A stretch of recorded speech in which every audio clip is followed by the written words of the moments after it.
বান্দরবানে ধানচির পর আলী কদমে যৌথ বাহিনীর চেকপোস্টে হামলা, পুলিশের পাল্টা গুলি।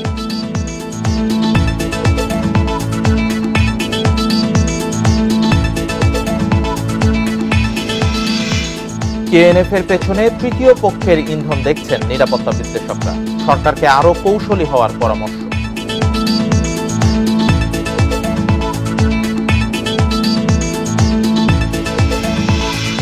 মালয়েশিয়ায় সেকেন্ড হোম করতে 4 থেকে 41,000 কোটি টাকা পাচার, এখনই কিছু বলতে নারাজ বাংলাদেশ ব্যাংক, সিআইডি।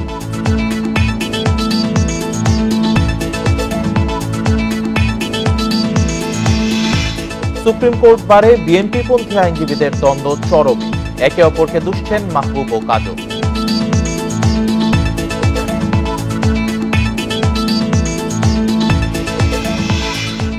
নওগাঁয় 500 কিলোমিটার বন্যা নিয়ন্ত্রণ বাঁধের বেশিরভাগ এলাকায় গড়ে উঠেছে স্থাপনা, তৈরি হচ্ছে নানা প্রতিবন্ধকতা।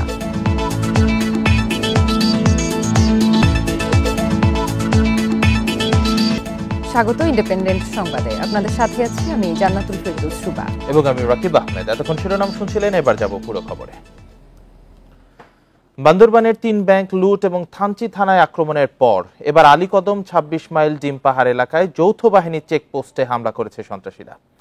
থানচি থানায় বৃহস্পতিবার রাত 8:30 থেকে প্রায় 1 ঘন্টা সন্ত্রাসীদের সঙ্গে পুলিশের ব্যাপক গোলাগুলি চলে।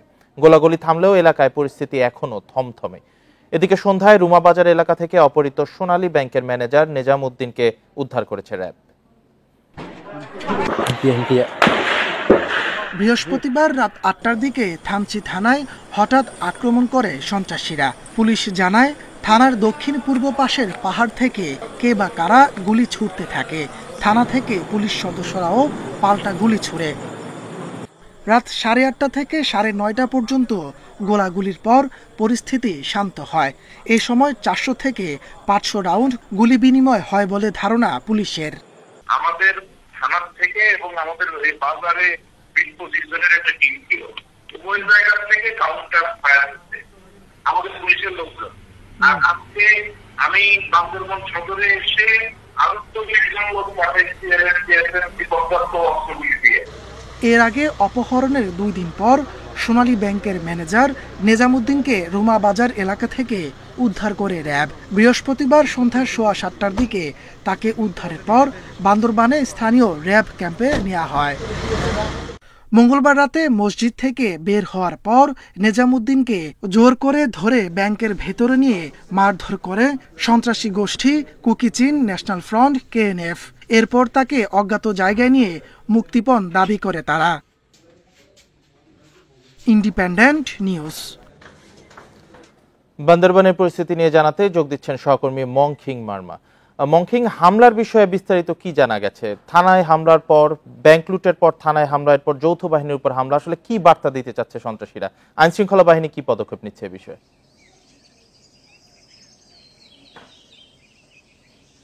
আসলে রুমা এবং থানচিতে যে ব্যাংক ডাকাতির পরেই আসলে বান্দরবান এবং রুমার একটি অশান্ত পরিস্থিতি তৈরি হয়েছে বান্দরবানে। এবং গতকালকে নেজামউদ্দিন, যিনি রুমার ব্যাংক ম্যানেজার, ওনাকে উদ্ধার করার পরেই কিন্তু আসলে থানচিতে হঠাৎ করেই সন্ত্রাসী হামলার চালিয়েছে বলে আমরা গতকালকে রাত থেকেই এই সংবাদটি দিয়ে আসছি। গতকালকে হঠাৎ করে যৌথ বাহিনীর উপরে এই সন্ত্রাসী হামলা করে, এবং কে বা কারা হামলা করেছে এটি কিন্তু স্পষ্ট করে এখনো পর্যন্ত বলতে পারি। তবে এখানকার স্থানীয় বাসিন্দা এবং নিরাপত্তা কর্মীরা বলছেন যে আসলে এটা কেএনএফ এর ঘটনা, কেএনএফরা এই ঘটনাটির সাথে জড়িত থাকতে বলে ধারণা করা হচ্ছে। তো প্রথমেই তারা থানচি বাজারে কাছে এসে প্রথমে কিন্তু থানায় তারা আক্রমণ চালায় এবং এরপরেই কিন্তু থানা থেকে পাল্টা গুলি চালায় বলে আমরা গতকালকে এই রুমার থানচির ওসির সাথে কথা বলে এটি জানতে পেরেছি, এবং এটি কিন্তু নির্বাহী কর্মকর্তা নিশ্চিত করেছেন থানচির। এরপরেই তারা সেখান থেকে এসে হাসপাতাল এলাকা এবং বাজারে কিন্তু প্রচন্ড গোলাগুলি করে, প্রায় 400 থেকে 500 রাউন্ড গুলি করে বলে আমরা কিন্তু জানতে পেরেছি। এর পরবর্তীতেই থানচি এবং আলীকদম রোডের 26 কিলোমিটার জায়গায়, যেখানে আসলে সেনাবাহিনীর ক্যাম্প রয়েছে, সেখানে কিন্তু বিজিবি এবং সেনাবাহিনী এখন কিন্তু মোতায়েন রয়েছে, সেখানেও কিন্তু তারা হামলা চালিয়েছে বলে আমরা কিন্তু রাতেই খবর পেয়েছি। এটি কিন্তু 1টা নাগাদ ঘটনা বলে আমরা জানতে পেরেছি। তো আসলে নিরাপত্তা বাহিনীর পক্ষ থেকে এখনো পর্যন্ত সুস্পষ্ট এখনো পর্যন্ত আমরা বার্তা পাইনি, এবং তারা কিন্তু আমাদেরকে এখনো পর্যন্ত জানাননি যে আসলে এই হামলা কারা চালিয়েছে এটি নির্দিষ্ট করে এখনো পর্যন্ত বলা যাচ্ছে না। তবে আজ 11টায় যে নেজামুদ্দিনকে যে নিরাপত্তা বাহিনীর র্যাব গতকালকে উদ্ধার করা হয়েছে, এটি কিন্তু একটা ব্রিফিং রয়েছে, এবং এই ঘটনাকে কেন্দ্র করেই এই হামলাগুলো হচ্ছে কিনা, অথবা তারা আসলে যে সন্ত্রাসীরা যে ডাকাতি দল যে হামলাগুলো চালিয়েছে আসলে তারা কোন মতলব নিয়ে, কোন উদ্দেশ্য নিয়ে আসলে এই বান্দরবানের রুমা এবং থানচি এলাকায় তাদের প্রভাব দেখাতে চাচ্ছে কিনা, সেই বিষয় নিয়ে কিন্তু এখনো পর্যন্ত নির্দিষ্ট কোন ধরনের আমরা তথ্য কিন্তু এখনো পর্যন্ত পাইনি। তবে ধারণা করা হচ্ছে এটি কেএনএফ এর যে সন্ত্রাসী কার্যক্রম, এটিকে ধারণা করা হচ্ছে বলে আমরা নিরাপত্তা বাহিনীর মাধ্যমে জানতে পেরেছি। এই হচ্ছে আমার কাছে সর্বশেষ তথ্য বান্দরবানের। বান্দরবান পরিস্থিতির সর্বশেষ খবর জানাচ্ছিলেন সহকর্মী মংকিং মার্মা। শান্তি আলোচনার মধ্যে 3 ব্যাংকে ডাকাতির ঘটনায় কেএনএফ এর সঙ্গে সব ধরনের আলোচনা বন্ধ ঘোষণা করেছে বান্দরবান শান্তি প্রতিষ্ঠা কমিটি। এদিকে ব্যাংক ডাকাতির ঘটনা বান্দরবান জুড়ে আতঙ্ক ছড়িয়েছে। রুমা ও থানচিতে কিছু দোকানপাট খুললেও স্বাভাবিক হয়নি পরিস্থিতি। রুমা ও থানচির 3 ব্যাংকে ডাকাতির ঘটনায় এখনও কাটেনি আতঙ্ক। বৃহস্পতিবার থানচির কিছু দোকানপাট খুললেও সবার মধ্যেই ভয়। লোক সমাগমও স্বাভাবিকের চেয়ে কম দেখা গেছে। মানে সিনেমা ফিল্মের মতো একদম এরকম একটা ডাকাতি ওরকম। প্রত্যক্ষদর্শীরা বলছেন ডাকাতি করতে আসা সবার পরনে ছিল একই রকম পোশাক, মুখে কালি। মারমা ভাষায় শান্ত থাকতে বলছিলেন সবাইকে। সাইজও অত বড় না, মানে খাটো করে আর কি, চুল লম্বা ছিল, মানে সবার অস্ত্রধারী ছিল। এখন হঠাৎ করে এসে মানে আমরা খুব বিব্রত পড়েছিলাম। পুলিশ বলছে বিভিন্ন গুরুত্বপূর্ণ মোড় ও প্রতিষ্ঠানের আশেপাশে বাড়ানো হয়েছে আইন শৃঙ্খলা বাহিনীর টহল। যে প্রস্তুতি নেওয়ার দরকার সামনে এই টোটাল এই 2 জায়গাতেই যারা অপরাধ করছে তাদের কারা কারা প্ল্যান করেছে এবং কখন কিভাবে কি করেছে প্রত্যেকটা বিষয়ে আমরা মানে আমলে নেওয়ার জন্য আমরা এই কাজগুলো করছি। এদিকে পূর্ব সিদ্ধান্ত অনুযায়ী বন্ধ রাখা হয়েছে সব সরকারি ব্যাংকের শাখা, এতে বিপাকে গ্রাহক। আমরা ঈদে বাড়ি যাব, আপনাদের যে ব্যাংকের বেতন ভাতা দিয়ে অনেকে আমরা মেজরিটি পার্সেন্ট 90% লোকেই কিন্তু তুলতে পারেন না, যারা গতকালকে তুলবেন বা আজকে তুলবেন কিন্তু কেউ তুলতে পারেন নাই। এটা একটা বিষয়, পাশাপাশি আতঙ্ক কাজ করছে এখন। সহিংস আলোচনার কারণে 2022 সাল থেকে আলোচনায় থাকা কেএনএফ এর সঙ্গে সম্প্রতি শান্তি আলোচনা শুরু করে প্রশাসন। চলতি মাসেই 3য় দফা বৈঠক হওয়ার কথা ছিল, তবে ব্যাংকে ডাকাতির ঘটনায় কেএনএফ এর সঙ্গে সব আলোচনা স্থগিত ঘোষণা করেছে জেলা শান্তি প্রতিষ্ঠা কমিটি। পবিত্র রমজান মাসে মুসল্লিদেরকে তারাবি নামাজের সময় সে তারা জিম্মিয়ে রেখে মোবাইলতে লুট করে তাদেরকে আঘাত করে এভাবে নিয়ে যেরকম এটা হয়তো ভাষাহীন হয়ে পড়েছে। জন্য আমরা আপনারা বলেছেন যে কমিটির সংলাপ হবে কিনা, সে সংলাপ তো পরিবেশে তুতিলে বন্ধ হয়েছে। মঙ্গলবার রাতে রুমায় সোনালী ব্যাংকের শাখায় হামলা করে অস্ত্রধারীরা কোনো টাকা নিতে পারেনি। তবে বুধবার দুপুরে থানচিতে সোনালী ব্যাংক ও কৃষি ব্যাংকের 2টি শাখা থেকে 17.5 লাখ টাকা নিয়ে যায় ডাকাতরা। Independent news. বান্দরবানে ব্যাংক লুটের ঘটনা বিচ্ছিন্ন নয়, বরং বড় ঘটনার পূর্বাভাস বলেছেন স্বরাষ্ট্রমন্ত্রী আসাদুজ্জামান খান। সচিবালয়ে সাংবাদিকদের এই কথা বলেন তিনি। মন্ত্রী বলেন, অন্য 10টি সাধারণ ডাকাতির মতো ঘটনা এটি নয়। এ সংক্রান্ত কোনো গোয়েন্দা তথ্য সরকারের কাছে ছিল না।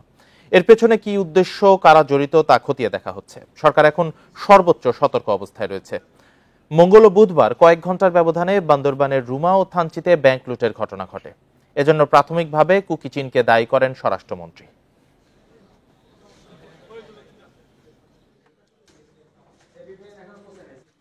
আমরা এই ঘটনাগুলিকে আর আমরা তুচ্ছ করে দেখছি না।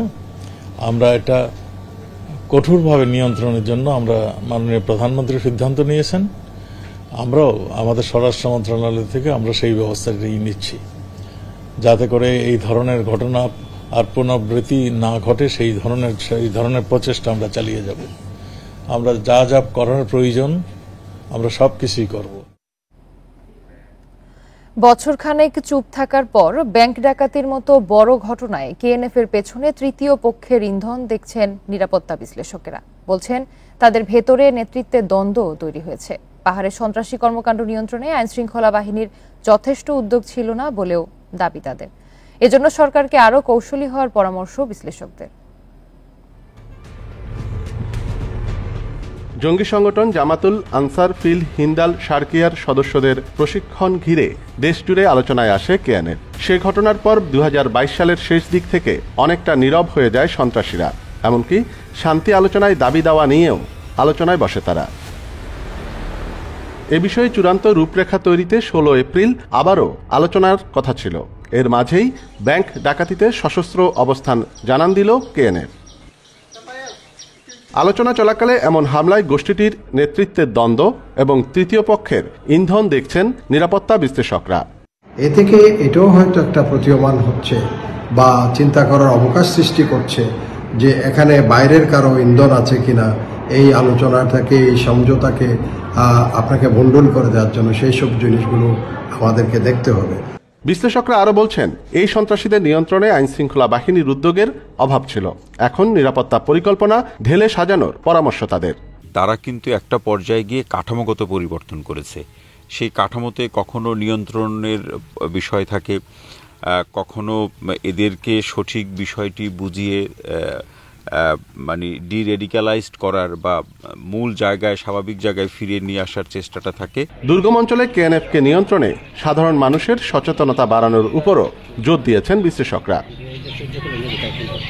অনুপম শীল, ইন্ডিপেন্ডেন্ট নিউজ, চট্টগ্রাম। মালয়েশিয়ায় সেকেন্ড হোম করতে 4 থেকে 41 হাজার কোটি টাকা পাচারের তথ্য মিলেছে। বাংলাদেশি ধনকুবেরদের পাচার করা এই টাকায় করা যেত আরেকটি পদ্মা সেতু। তবে এ নিয়ে এখনই কিছু বলতে নারাজ বাংলাদেশ ব্যাংক ও সিআইডি। আর দুদক বলছে সুনির্দিষ্ট তথ্য পেলেই কাজ শুরু করবে তারা। মালয়েশিয়া দক্ষিণ চীন সাগর তীরের এই দেশটিতে ৩,৬০৪ বাংলাদেশির সেকেন্ড হোম। সেখানে কন্ডোমিনিয়াম অ্যাপার্টমেন্ট বা বাড়ি করেছেন তারা। মালয়েশিয়ার ব্যাংকে ৫ লাখ থেকে ৫০ লাখ রিঙ্গিত ফিক্সড ডিপোজিট করলে নানান শর্তে মেলে সেকেন্ড হোম করার সুযোগ। ব্যক্তি পর্যায়ে কাউকেই বিদেশে এমন লগ্নির সুযোগ দেয় না বাংলাদেশ ব্যাংক। তবে কিভাবে এই বিপুল অর্থ সেখানে নিয়ে সেকেন্ড হোম গড়লেন বাংলাদেশিরা? ওভার ইনভয়েসিং, আন্ডার ইনভয়েসিং এর মাধ্যমে হুন্ডি অনেকে হয়তো ব্যাগ ভর্তি করে বিমানবন্দর ফাঁকি দিয়ে তারা অর্থ নিয়ে যাচ্ছে। দেশটির মালয়েশিয়া মাই সেকেন্ড হোম প্রজেক্টে 3টে স্তর, সিলভার, গোল্ড, প্লাটিনাম। প্রতিটি প্লাটিনামে বাংলাদেশিরা আবাস গড়তে খরচ করেছেন ৫০ লাখ রিঙ্গিত। টাকার অঙ্কে যার পরিমাণ 11.5 কোটি টাকা। চাইলে এর বেশিও বিনিয়োগ করতে পারেন যে কেউ। তবে সেই টাকার পরিমাণ কত তা কখনোই প্রকাশ করে না মালয়েশিয়া। তারা কিন্তু শুধুমাত্র তাদের এই সেকেন্ড হোমের মালিকানার মধ্যে সীমাবদ্ধ রাখেন নাই তাদের ব্যবসা বাণিজ্যটা। সেখানে কিন্তু এই সুযোগটা নিয়ে তারা অন্যভাবে বিনিয়োগ করেছেন, সম্পদের মালিকানা করেছেন, আরও ভেবে বিভিন্ন প্রফিট মেকিং এন্টারপ্রাইজের মধ্যে জড়িত আছেন। অর্থ পাচার নিয়ে কাজ করা বিএফআইইউ কিংবা সিআইডি সেকেন্ড হোম প্রশ্নে এখনই কিছু বলতে নারাজ। 2017 সালে মালয়েশিয়ার দ্বিতীয় নিবাসীর তালিকা নিয়ে কাজ শুরু করেছিল দুদক। তবে সেই তদন্ত আর আলোর মুখ দেখেনি। যারা সেকেন্ড হোম করেছে টাকা পাচার করে নিয়ে গেছে, ওদের তথ্যটা না আসলে তো কমপ্লিট ইনকোয়ারি তো হবে না। সেই জন্য সেই এমএলএর রিপ্লাইয়ের জন্য অপেক্ষা করতে হয়। সেই তথ্যের জন্য অপেক্ষা করছেন, কিন্তু এর মধ্যে তো হাজার হাজার কোটি টাকা পাচার হয়ে গেছে।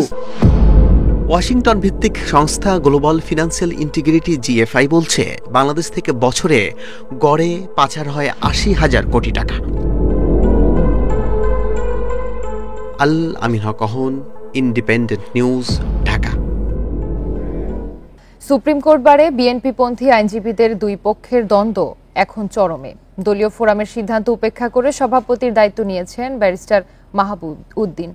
নিজ প্যানেলের এক প্রার্থীকে ব্যালট বাক্স ছিনতাইয়ে ইন্ধনদাতা হিসেবে উল্লেখ করেন। তবে পাল্টা অভিযোগ করে সম্পাদক প্রার্থী রুহুল কুদ্দুস কাজল বলেন, চেয়ারের লোভে সব অনিয়মের বৈধতা দিচ্ছেন মাহবুব উদ্দিন। হট্টগোল, মারামারি, ব্যালট বাক্স সরানো সহ ঘটনাবহুল নির্বাচনের 1 মাস পর দায়িত্ব গ্রহণ করল সুপ্রিম কোর্ট বারের নবনির্বাচিত কমিটি। বৃহস্পতিবার বিকেলে বিএনপিপন্থী প্যানেলের সভাপতি মাহবুব উদ্দিন খোকন ও আওয়ামী সমর্থিত প্যানেলের সম্পাদক শাহ মঞ্জুরুল হকের কাছে দায়িত্ব হস্তান্তর করে সাবেক কমিটি। আমার দায়িত্ব বুথ থেকে আমার দায়িত্ব পালন করে যাব। মাহবুব উদ্দিন খোকনকে সভাপতির দায়িত্ব নিতে নিষেধ করে জাতীয়তাবাদী আইনজীবী ফোরাম। এ নিয়ে ক্ষোভ জানান তিনি, দাবি করেন ৯ মার্চ ব্যালট বাক্স সরানোর পরামর্শ দেন বিএনপি সমর্থিত প্যানেলেরই এক প্রার্থী। কাজল সাহেব আমারে বলল যে খোকন ভাই যদি আমাকে সাহায্য করতে হবে। আমি যে দলের বিশ্বাস করে দল করি সে দলের ৪-৫ জন লয়ের কিন্তু কাজল পাশে দাঁড়ানো, সেও যদি আমাকে আমাদের দলের একজন প্রার্থী বলছে যে আপা আপনার তো সেখানে ঘোষণা হয়ে গেছে, বাক্সগুলো আপনি কন্ট্রোলে নিয়ে নেন। তবে সবকিছু ষড়যন্ত্র জানিয়ে পাল্টা অভিযোগ করেন রুহুল কুদ্দুস কাজল। মাহবুবুদ্দিন খোকনকে দল বলেছিল যে দায়িত্ব গ্রহণ না করার জন্য, তিনি দলের এই সিদ্ধান্ত উপেক্ষা করে নিজেই যখন দায়িত্ব গ্রহণ করেছেন, তাহলে তিনি এই ধরনের অভিযোগ যে কাউকে দিয়ে নিজের কাজকে বোঝাতে দেওয়ার জন্য চেষ্টা করতেই পারেন। তিনি প্রকারান্তরে আমাদের রাজনৈতিক প্রতিপক্ষ আওয়ামী লীগকে সহযোগিতা করছেন, তাদের পৃষ্ঠপোষকতা করছেন। এই দ্বন্দ্বের পর আওয়ামীপন্থী আইনজীবীরা বলছেন, স্বতন্ত্র প্রার্থী নাহিদ সুলতানা জুথির সহিংসতায় বিএনপি নেতাদের ইন্ধনের বিষয়টি আবারও প্রমাণ হলো। যে ত্রাস সৃষ্টি করেছিল এই অডিটোরিয়ামে, সেই রাত একটা কালো রাত হিসেবে আইনজীবীদের কাছে চিহ্নিত হয়ে থাকবে। আজকে আমি এখানে দাঁড়িয়ে বক্তব্য দিচ্ছি, আমি মাইনরিটি হিসেবে কোনায় বসা ছিলাম, আর তারা দুজন এখানে বসে বসে ষড়যন্ত্র করছিল, এবং আইনজীবীরা আমি বলবো সেই ষড়যন্ত্রের দাঁত ভাঙ্গা জবাব দিয়েছে। নিজেদের বিরোধের ঘটনায় বিএনপির হাইকমান্ডের প্রতি ব্যবস্থা নেয়ার দাবি বিএনপির 2 আইনজীবী গ্রুপের। Jahidul Bashar, independent news, Dhaka. ঈদ সামনে রেখে ঘরমুখী মানুষ। বৃহস্পতিবার অফিস ছুটির পরপরই বাস টার্মিনালগুলোতে বাড়তে থাকে যাত্রীর চাপ। পরিবহন খাত সংশ্লিষ্টরা জানান, ঈদের আগে এবার বাড়তি ছুটি থাকায় সড়ক পথে তেমন ভোগান্তি হবে না যাত্রীদের।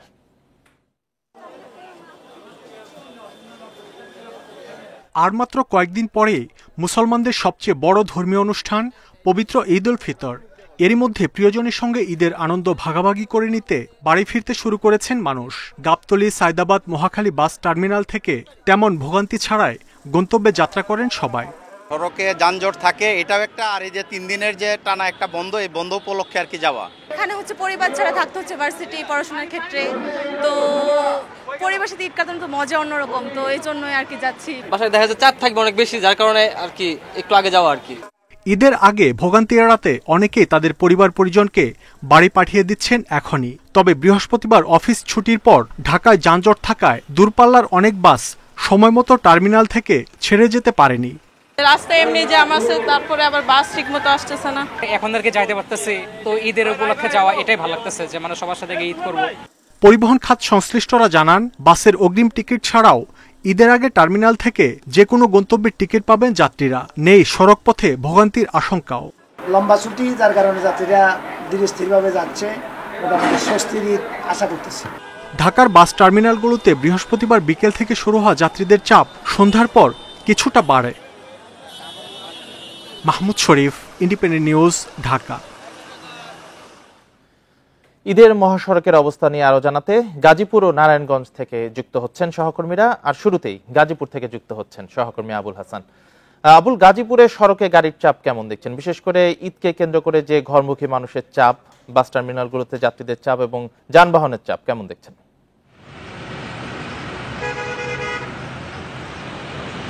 দেখুন, প্রতি বছর ঈদে যে ঘর ফেরা মানুষের ঢল, সেটি কিন্তু এবারও নেমেছে। এবং আমি যে পয়েন্টটিতে আছি, চান্দনা চৌরাস্তা এলাকায়, সেই এলাকাতে প্রতি বছর কিন্তু যানজটের একটি সংখ্যা থাকে। এবং এবার আমি যে চিত্রটি সকাল থেকেই দেখেছি, যে এই এখন যে নতুন ফ্লাইওভারটি খুলে দেওয়া হয়েছে, সেই ফ্লাইওভার উপর দিয়েই কিন্তু অধিকাংশ যানবাহন চলাচল করছে।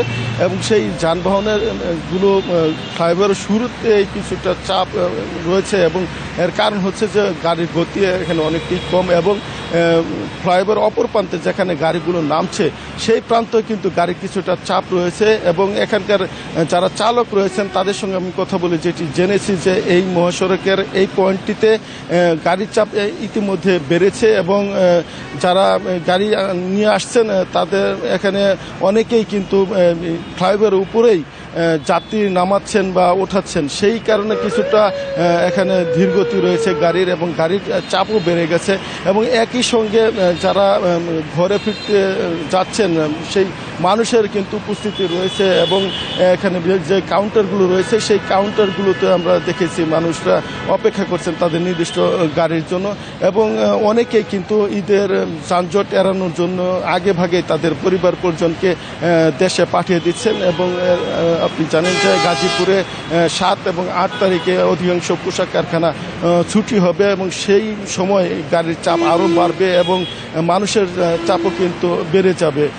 এখানে চান্দনা চৌরাস্তা ঢাকা ময়মনসিংহ মহাসড়কে চান্দনা চৌরাস্তা এলাকাতে যে সড়কের পরিস্থিতি সেখানে গাড়ি চাপ রয়েছে, কিন্তু অন্য অংশে কিন্তু গাড়ি স্বাভাবিক গতিতে চলাচল করছে আমরা খবর নিয়ে যেটি জেনেছি। একইভাবে ঢাকা টাঙ্গাইল মহাসড়কের চন্দ্র প্রান্তেও কিন্তু গাড়ির চাপ বেড়েছে, তবে যে যানজট তীব্রতা সেটি কিন্তু নেই। অনেকটা স্বস্তিতেই মানুষ তাদের নির্দিষ্ট গন্তব্যে যেতে পারছে। এবং এখানে গতকাল হাইওয়ে পুলিশের ডিআইজি এসেছিলেন, তিনি কিছু দিক নির্দেশনা রেখেছেন এবং এখানে যানজট নিরসনের জন্য গাজীপুর মেট্রোপলিটন পুলিশ, হাইওয়ে পুলিশও সবাই সমন্বিতভাবে কাজ করবে বলে তারা জানিয়েছেন। আবুল হাসান, আপনি সাথেই থাকবেন। এবার নারায়ণগঞ্জ থেকে আমাদের সাথে আছেন সহকর্মী রাকিবুল হাসান। রাকিব, নারায়ণগঞ্জের সড়কের আজকের পরিস্থিতি কেমন দেখছেন? ঈদকে সামনে রেখে আজকে ঢাকা চট্টগ্রাম মহাসড়ক এবং ঢাকা সিলেট মহাসড়কে আমরা এখানে নারায়ণগঞ্জের যে চিত্র দেখেছি সকাল থেকে যানবাহনের চাপ অতটা বেশি নাই। এর মধ্যে অনেকেই কিন্তু গ্রামের বাড়ি যাচ্ছেন। আমি দেখাতে চাই যে এই স্পটটিতে আছে, এটা হচ্ছে নারায়ণগঞ্জের ঢাকা চট্টগ্রাম মহাসড়কের সাইনবোর্ড এলাকায়। এখানে গাড়ির চাপ কিছুটা বেড়েছে গত 2 দিনের তুলনায়। এবং আপনি জানেন যে ঈদের আরো 4-5 দিন বাকি আছে। এর মধ্যে দিয়ে কিন্তু ঢাকা থেকে দেশের বিভিন্ন জেলায় মানুষ যাতায়াত করা শুরু করেছে এবং তাদের পরিবার পরিজনকে যানজটের দুর্ভোগ এড়ানোর জন্য তারা কিন্তু আগেই দেশের বাড়িতে পাঠিয়ে দিচ্ছেন। আমরা অনেক যাত্রীর সাথে কথা বলেছি, অনেকেই ভোর থেকেই তারা রওনা দিয়েছেন। এবং আজকে যদি আপনাকে ঢাকা চট্টগ্রাম মহাসড়কের একেবারে সার্বিক অবস্থাটা তুলে ধরে যে বিষয়টি জানাতে চাই যে ঢাকা চট্টগ্রাম মহাসড়ক যে 8 লেন করেছে রোডস এন্ড হাইওয়ে, এই 8 লেন করার পরবর্তীতে কিন্তু আপনি দেখতে পাচ্ছেন যে এখানে মাঝখানের যে 2টি লেন সেখানে কিন্তু বিরতিহীন ভাবে যানবাহন চলাচল করবে এবং ডান পাশ এবং বাম পাশে যে 4টি লেন আছে সেখানে কিন্তু সার্ভিস লেন, লোকাল যে যানবাহনগুলি আছে সেগুলি সেখানে থামাবে। এবং আইন শৃঙ্খলা বাহিনী যে বিষয়টি বলছেন যে ঢাকা চট্টগ্রাম মহাসড়কে গত 2 বছর কোনো যানজট হয়নি, এই বছরও কিন্তু তারা যানজট হবে না। ঢাকা চট্টগ্রাম এবং ঢাকা সিলেট মহাসড়কের 30টি এবারও যানজট না হওয়ার সম্ভাবনা দেখছেন আপনি। তো ঈদের যাত্রাকে কেন্দ্র করে মহাসড়কের অবস্থা নিয়ে গাজীপুর নারায়ণগঞ্জ থেকে জানাচ্ছিলেন আমাদের সহকর্মীরা।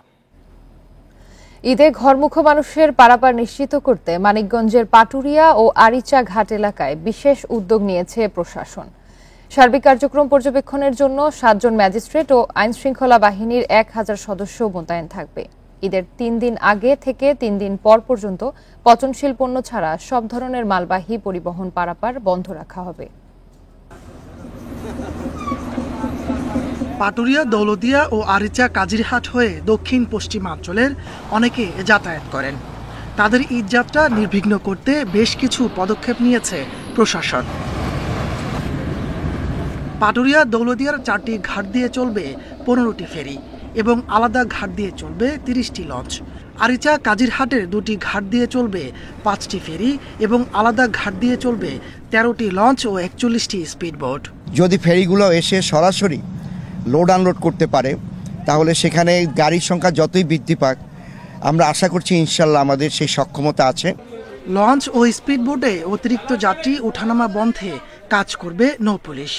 যাত্রীদের সার্বিক নিরাপত্তায় কাজ করবে আইন শৃঙ্খলা বাহিনীর 1000 সদস্য। কমপক্ষে 1000 আইন শৃঙ্খলা রক্ষাকারী লোক এখানে কাজ করবে। আমাদের ধল্লা থেকে বারোগড়িয়া থেকে আরিচা পাটুরিয়া পর্যন্ত 2টি কন্ট্রোল রুম থেকে নিরাপত্তা ব্যবস্থা পর্যবেক্ষণ করা হবে। থাকবে 7টি ভ্রাম্যমাণ আদালত।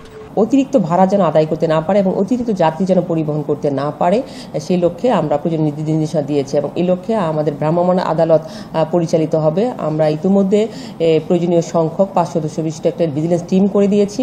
এবারের ঈদ যাত্রা স্বস্তির হবে বলে আশাবাদ জানিয়েছে প্রশাসন। Independent news. সমাজসেবা অধিদপ্তরের ভবঘুরে পুনর্বাসন প্রকল্পের জন্য রাস্তাঘাট কিংবা হাট বাজার থেকে নির্বিচারে সাধারণ মানুষকে আটকের অভিযোগ উঠেছে। ভুক্তভোগীর স্বজনরা বলছেন, কাজে বের হওয়া এসব মানুষকে নানা কারণ দেখিয়ে তুলে নিয়ে যায় আইনশৃঙ্খলা বাহিনী, এমনকি স্বজনদের সাথে দেখাও করতে দেয়া হচ্ছে না। আর পুলিশ বলছে, নির্বাহী ম্যাজিস্ট্রেটের নির্দেশেই নাকি তাদের আটক করা হয়েছে। রাজধানীর উত্তরার বাসিন্দা শাহরিয়ার শাফি রোহান 2 বছরের শিশু তানহাকে নিয়ে মিরপুরের সরকারি আশ্রয়ণ কেন্দ্রের সামনে অপেক্ষা স্ত্রীর জন্য। তার দাবি, মঙ্গলবার কাজে বের হলে ধরে আনা হয় স্ত্রী মনিকাকে। এখনো জানেন না কোন অভিযোগে তাকে আটক করা হয়েছে, কখন মিলবে মুক্তি। কাজ শেষ করে সে দুপুর 2:30টার দিকে আসতেছিল, তো আসার সময় রাস্তা থেকে তাকে ডাক দিয়ে বলতেছে একটু শোনেন, এদিকে আসেন, কথা বলবে স্যারে। সাইডে নিয়েছে, সাইডে নেওয়ার পরে মহিলা 2জন নাই গাড়িতে উঠাই ফেলছে, আর কোনো কথাই বলে নেই। রোহানের মতো এমন অভিযোগ ছবি হাতে অপেক্ষায় থাকা শতাধিক মানুষের। তাদের কেউ দাঁড়িয়েছিলেন জাকাতের জন্য, কেউ করতেন হকারি, কেউ সেদিনই বেড়াতে এসেছিলেন ঢাকায়, কিন্তু তাদের থানায় হাজিরা দেওয়ার নাম করে নিয়ে আসা হয় আশ্রয়ণ কেন্দ্রে। বাজার করতে গেছে, পথেতে দাপ করে উড়ে লয়ে পড়ছে। জাকাত আনার জন্য, কাপড় আনার জন্য গেছিল, সেখান থেকে ধরে নিয়ে আসছে। আর একটু আগে ফোন দিছিল, বলে যে আমার আম্মু এমনিতে অসুস্থ মানুষ, ওনাদের পানি পর্যন্ত দিচ্ছে না। হকার গিলি ধইরাই না, ওনরা বলতাছে ভিক্ষুক।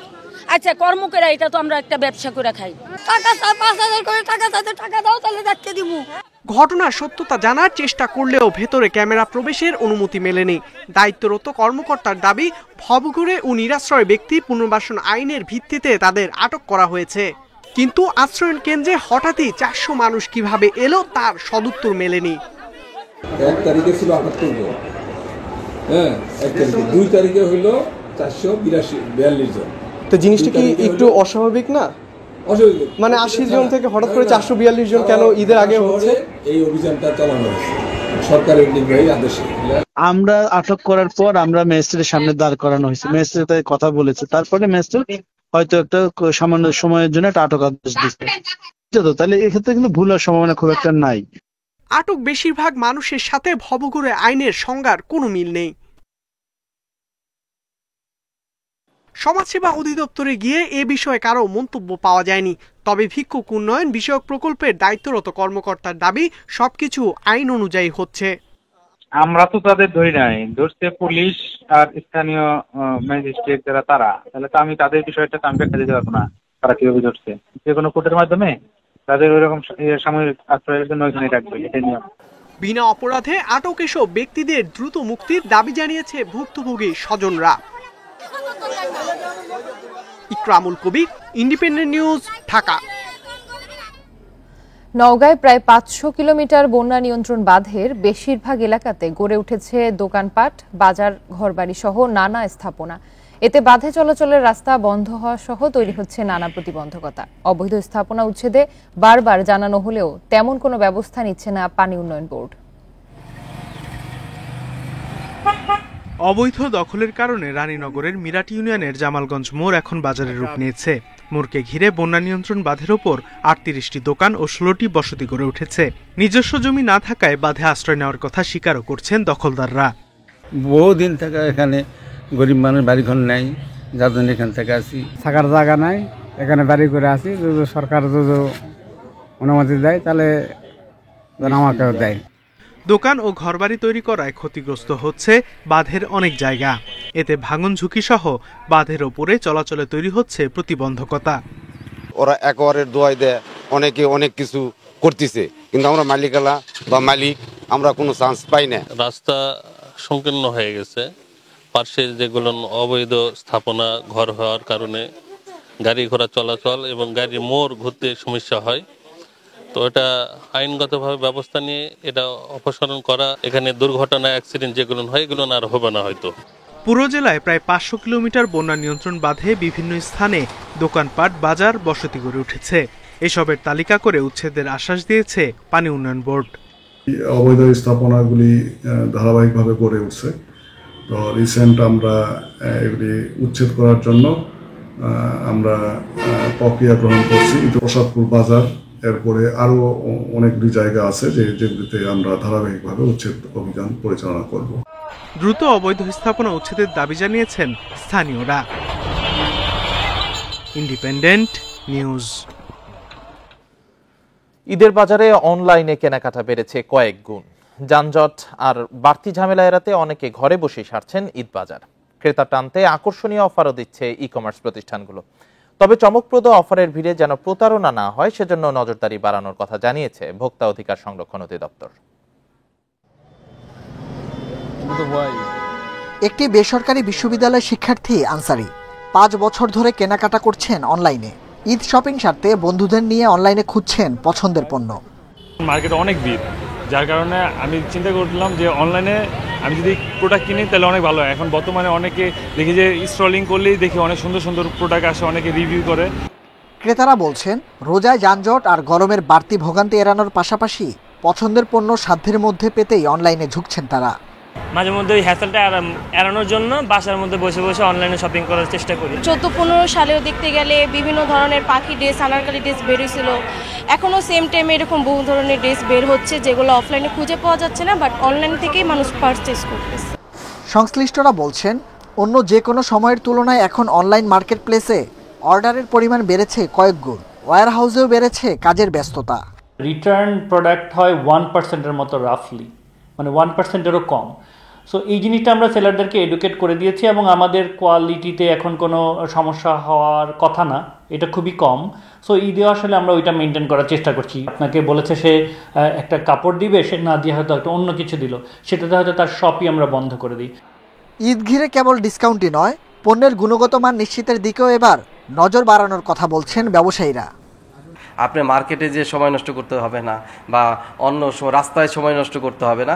যতগুলা ব্র্যান্ড আছে, পাঞ্জাবি বলেন, কসমেটিক্স বলেন, ঈদ উৎসবে যে কেনাকাটা আছে আমরা কিন্তু স্বল্প মূল্য এবং সব ধরনের কাস্টমারদের জন্য, নিম্নবিত্ত, মধ্যবিত্ত, উচ্চবিত্ত, সব ধরনের ক্যাটাগরিজ ওয়াইজ সব ধরনের প্রোডাক্ট আপনারা কিউকমে আপনারা পাবেন।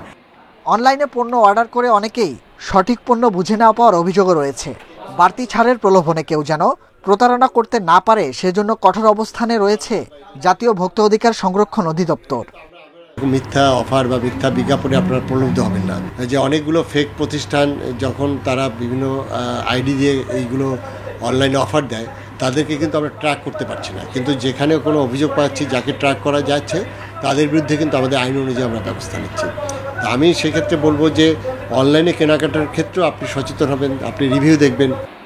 অনলাইন কেনাকাটায় গ্রাহক সচেতনতা বাড়ানোর উপর জোর দিচ্ছেন খাত সংশ্লিষ্টরা। যেসব প্রতিষ্ঠান গ্রাহকের আস্থা হারাবে তাদের বিরুদ্ধে ব্যবস্থা নেওয়ারও দাবি জানান তারা। Nahid Kamal, independent news, Dhaka. টি-20 বিশ্বকাপের জন্য ক্রিকেটার স্টাফের যুক্তরাষ্ট্রের ভিসা প্রক্রিয়া শুরু করেছে বিসিবি। বৃহস্পতিবার মার্কিন দূতাবাসে যান জাতীয় দলের পুলে থাকা ক্রিকেটার, ম্যানেজমেন্টের মোট 35 জন। ভিসা প্রক্রিয়া সম্পন্ন করেই ভারতে ফিরবেন মুস্তাফিজ। যুক্তরাষ্ট্রের ভিসা থাকায় ছিলেন না সাকিব, সৌম্য, সোহানরা। শ্রীলঙ্কার বিপক্ষে সিরিজ শেষ। পরদিন সকালে মিরপুর একাডেমিতে টাইগার তারকারা। কালো টি শার্ট, প্রোটোকলের সশস্ত্র পাহারায় তাসকিন, হৃদয়, শরীফুলরা। যুক্তরাষ্ট্রের ভিসা প্রক্রিয়া সম্পন্ন করতে বিসিবির এই আয়োজন। ছিলেন ক্রিকেটার, টিম ম্যানেজমেন্টের মোট 35 জন। ফোকাস ছিল মুস্তাফিজের দিকে। আইপিএলের মাঝে হঠাৎ ভারত থেকে উড়ে এসেছেন। ব্যাটিং কোচ ডেভিড হেম্পের সঙ্গে আলাপচারিতায় হাসি খুশি কাটার মাস্টার। ভিসা প্রক্রিয়ার কারণে চেন্নাইয়ের পরবর্তী ম্যাচ মিস করবেন ফিজ। বিশ্বকাপে প্রথমবার নেতৃত্ব দেওয়ার বাড়তি দায়িত্ব নিতে হবে। 3 ফরম্যাটে অধিনায়কত্বের চাপ হয়তো বুঝতে পারছেন নাজমুল শান্ত। জুনে টি-20 বিশ্বকাপ। টাইগারদের প্রাথমিক স্কোয়াডে কারা জায়গা পাবেন নিশ্চিত না হলেও ভিসা প্রক্রিয়ার তালিকা লম্বা করেছে বিসিবি। এই ফরম্যাটে নিয়মিত না হয়েও ছিলেন তাইজুল, নাইম শেখ, আফিফরা।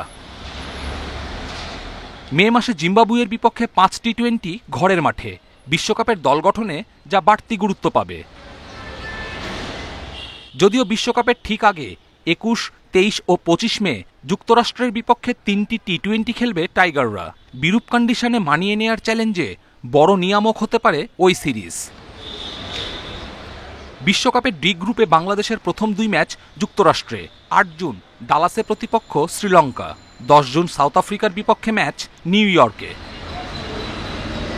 কপিল পাল, ইন্ডিপেন্ডেন্ট নিউজ। আর এই ছিল এখনকার সংবাদ। ইন্ডিপেন্ডেন্ট টেলিভিশনের সব খবর বিস্তারিত জানতে চোখ রাখুন ফেসবুক, ইউটিউব, এক্সে। এতক্ষণ সাথে থাকার জন্য সবাইকে ধন্যবাদ।